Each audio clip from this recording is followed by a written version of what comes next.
안녕하세요. 정경민 변호사입니다. 오늘 이번 시간부터는 제가 경기도 집합건물관리 매뉴얼 가이드를 같이 한번 천천히 읽어보면서 오피스텔이나 아니면은 소규모 공동주택에 있어서 관리에 대한 그런 이야기를 조금 해보려고 제가 이렇게 유튜브를 켰습니다. 제가 그동안은 사실 저희 법인에서 일어나는 잡담 같은 이야기들, 회의 같은 이야기들을 하나의 컨텐츠로 했었는데요. 이번에 제가 하게 되는 이 집합관리, 건물관리 매뉴얼 가이드 같이 읽기는 제가 생각했었을 때 이런 부분들에 있어서 쉽게 변호사 도움을 받지 못하고, 그리고 강의나 이런 부분들도 제대로 되어 있는 게 없기 때문에 제가 한번 시작해 보려고 합니다. 사실 제가 이거 시작하게 된 거는 제가 최근에 박사과정이나 이런 부분들 때문에 연구실을 하나 구했는데요. 그 연구실 오피스텔이 이제 신축 오피스텔인데 입주를 하다 보니까 실질적으로 좀 부조리한 일들이 너무 많더라고요. 그래서 이런 공부를 좀 하게 되었고, 또 저희가 이제 업무를 하면서 자문을 하게 되는 부분들이나 아니면은 일반 사람들이 이제 특히 소규모 아파트들에 있어서 이런 일들이 굉장히 많이 벌어지는 것 같아요. 이런 부분들, 부조리한 부분들이 너무 많다. 이런 부분들 좀 해결을 했으면 좋겠다. 좀 도와달라. 이런 분들이 제법 많았었어요. 근데 이런 부분들, 이런 경우에 이제 소송을 하거나 이런 식으로 정리를 하려고 하다 보면 현실적으로 비용이나 이런 부분들이 많이 부담이 되기 때문에 잘 못하는 게 사실입니다. 그래서 제가 간단하게 집합건물관리 매뉴얼 가이드를 같이 한번 읽어보면서 이런 경우에는 어떻게 되고 공식적인 견해가 뭐고, 그리고 저는 사실 이제 공공기관들 자문들을 좀 많이 하는 편인데요. 공무원분들이 저한테 물어보는 부분들도 굉장히 많아요. 근데 이런 매뉴얼이나 가이드 같은 것만 읽어봐도 알 수 있는 부분들을 많이 물어보시는데요. 이런 부분들에 대해서도 답변을 좀 드리고 했으면 좋겠습니다. 이 영상은 어차피 제가 영리 목적이나 이렇게 활용하는 건 아니기 때문에 아마도 경기도에서도 허락을 해주실 것 같고요. 공식적으로 허락을 특히 하지는 않았지만요. 혹시나 이게 저작권이나 이런 부분 문제가 있다고 생각되시면 언제든지 연락 주시면 제가 내리겠습니다.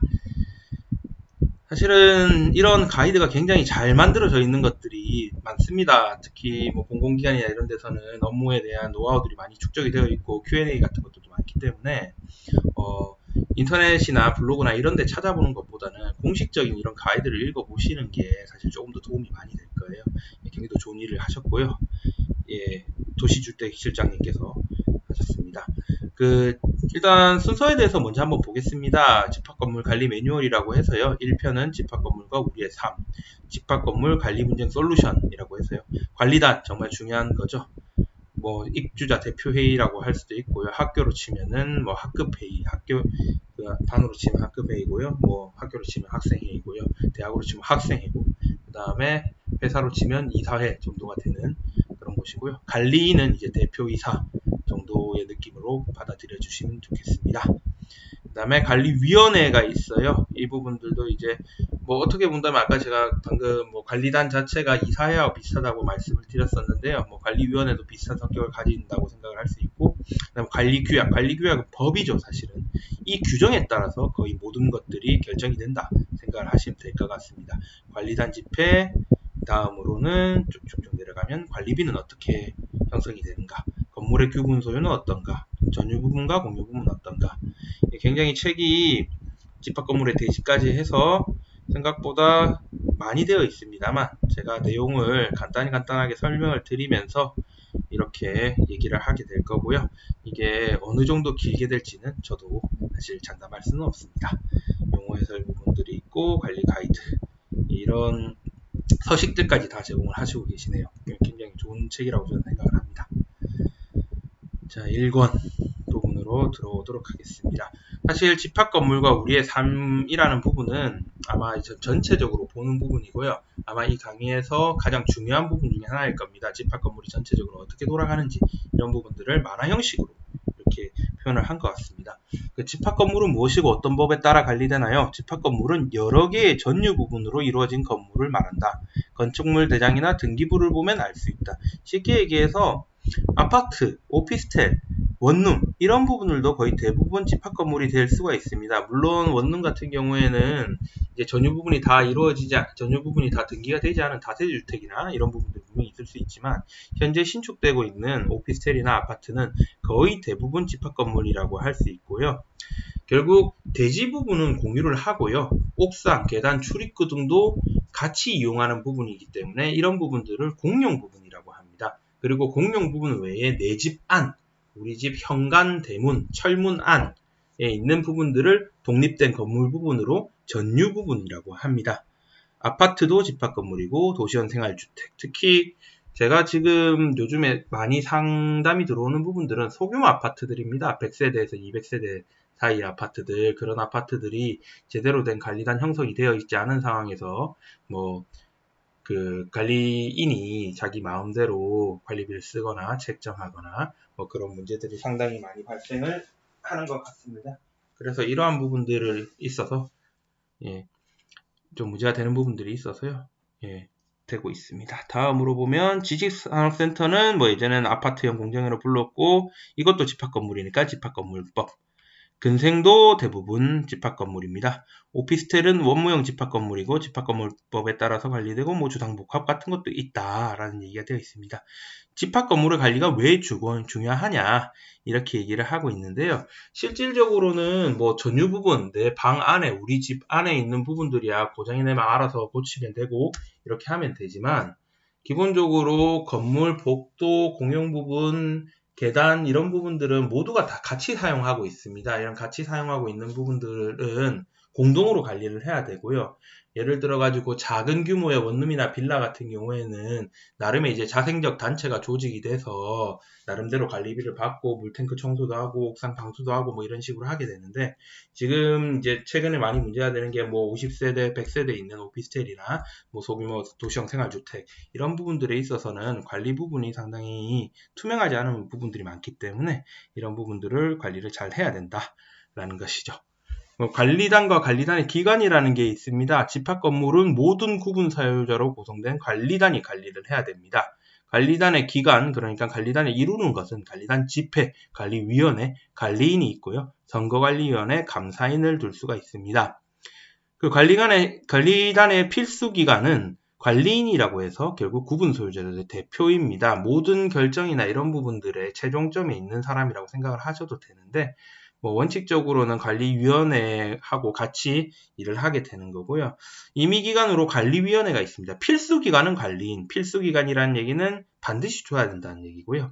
그 다음에 임의기관은 둬도 되고 안 둬도 된다는 건데 관리위원회가 있습니다. 관리위원회는 관리인을 감독하고 관리인과 함께 관리 업무를 수행합니다. 그렇다면 적어도 소규모라고 하더라도 관리인 혼자서 하는 것보다는 관리위원회와 함께 관리하는 것이 조금 더 견제를 할 수가 있겠죠. 그리고 관리단 집회는 관리단의 최고 의사결정기관입니다. 라고 나와 있습니다. 그렇다면 이 관리단 집회는 필수기관으로 일종의 총회와 같은 역할을 한다고 생각을 하게 되겠죠. 관리단의 기본적인 형태는 관리단 집회를 통해서 관리인을 선출을 합니다. 이런 형태의 관리단에서는 관리인이 관리단 집회와 규약에 따라서 단독으로 관리 업무를 수행한다 되어 있습니다. 결국 집합 건물의 구분 소유자들, 주인들이 모여가지고 관리인을 선정을 하고요. 관리인을 선출하면 그 관리인이 이제 일을 하는 거고요. 사무소장하고 관리인이 약간 구분이 되는 건데요. 관리사무소장은 쉽게 얘기해서 관리를 실제로 하는 사람입니다. 업무를 하는 사람이고, 관리인은 이제 그 관리사무소장한테 그 관리 업무를 맡긴 사람이라고 생각을 하시면 조금 더 맞겠지요. 관리의 형태가 자치관리와 위탁관리라는 게 있습니다. 자치관리는 스스로 관리한다는 뜻이죠. 그래서 관리인이 소장 및 직원과 근로계약을 체결을 하는 겁니다. 즉 관리인이 소장 및 직원을 직접 고용하는 형태인 거죠. 자치관리이고요. 그런 경우에 관리단은 근로기준법상 소장 및 직원의 사용자가 된다라고 되어 있습니다. 위탁관리는 관리인이 집합건물 관리업체 회사를 하나 선정을 하는 겁니다. 그러면 그 회사에서 관리사무소장을 일종의 파견을 보내는 거겠죠. 이렇게 보내가지고 관리를 하는 거고 대부분은 위탁관리를 하게 됩니다. 왜냐? 자치관리를 하려면 관리인이 매우 전문성이 있어야 됩니다. 그리고 관리인이 근로기준법 관리단이 관리인의 직원의 사용자가 된다. 관리단이 사용자가 되기 때문에 책임을 지는 경우들이 제법 많겠죠. 만약에 예를 들어 가지고 뭐 임금이 밀린다라든지 근로기준법상의 형법상의 책임 이런 부분들을 질 수가 있기 때문에 대부분은 위탁관리를 선택을 하게 됩니다. 관리인의 선출 방법과 관리위원회 선출 방법이 있습니다. 아까 전에 제가 말씀드렸었던 부분 중에 관리위원회는 임의기관이라고 했지요. 그 관리인은 필수기관입니다. 그 어떤 기관이든 간에 관리 규약상의 근거가 필요합니다.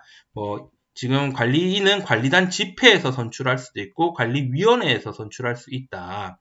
다만 아까 처음에 말씀드린 부분 중에 관리단 집회에서 관리인이 원칙적으로 이제 선출이 된다고 말씀을 드렸지 않습니까? 그런데 관리위원회가 관리인을 선출하도록 규약상의 근거를 둘 수도 있습니다. 그렇다면 관리위원회가 선출을 할 수도 있고요.